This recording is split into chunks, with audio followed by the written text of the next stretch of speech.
মা মা বলে সাদিদের যে চিৎকার, সে যখন গর্তে পড়ে যায় তখন তার মাকে সে বাঁচানোর জন্য যে ডাকছে, এই যে সুর, এটা কি সাদিদের মা কখনো ভুলতে পারবে?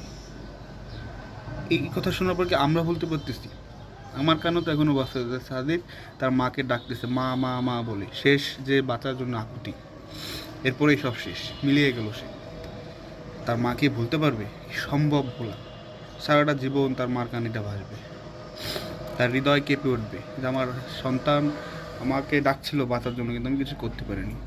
কিন্তু তার এই ডাক আমাকে যে সমাজ, আমাকে যে রাষ্ট্র, তাদের কানে পৌঁছাবে না, পৌঁছাবে না, জীবনও পৌঁছাবে না। দেখুন এরকম ঘটনা ঘটে বাংলাদেশে। চিটাগাঙে আমরা দেখেছি অনেক বড় বড় যে আপনার ওই ট্রেনের মতো থাকে, ওখানে মানুষ পরে বাচ্চা পরে মারা যাচ্ছে, তলিয়ে যাচ্ছে।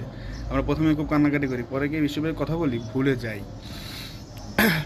কিন্তু এই সাজিদের ঘটনাটি দেখেন, এই যে কসির উদ্দিন তার জমিতে আপনার যে গর্তটি খুঁড়েছিল, সে বুঝিয়ে দিয়েছে, আমি বুঝলাম, ফেয়ার এনাফ, সে ভালো কাজ করেছে।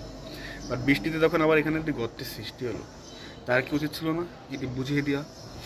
তার কি উচিত ছিল না যেখানে একটা চিহ্ন দিই? তার কি উচিত ছিল না যে এখানে এমন কিছু করি যাতে মানুষ বুঝুক?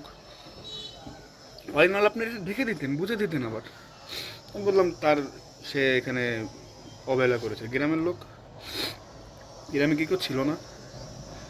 তারা একে বলবে, তারা কি তাকে বলেছে? আই ডোন্ট নো, জানি না। যদি বলে থাকে, এরপরে যদি কষ্ট যদি না করে থাকে, তাহলে অবশ্যই তার শাস্তি হওয়া উচিত, অবশ্যই। আর গ্রামের লোকজন যদি না বলে থাকে তাকে, তারাও তো অবহেলা করেছে। আমার বাড়ির পাশে যদি আপনার একটা গর্ত থাকে, আমি এখানে বলবো না যে গর্ত করেছে তাকে যে ভাই এটা একটু বুঝিয়ে দিন, আপনি দিয়েছেন একবার, আরেকবার দিন।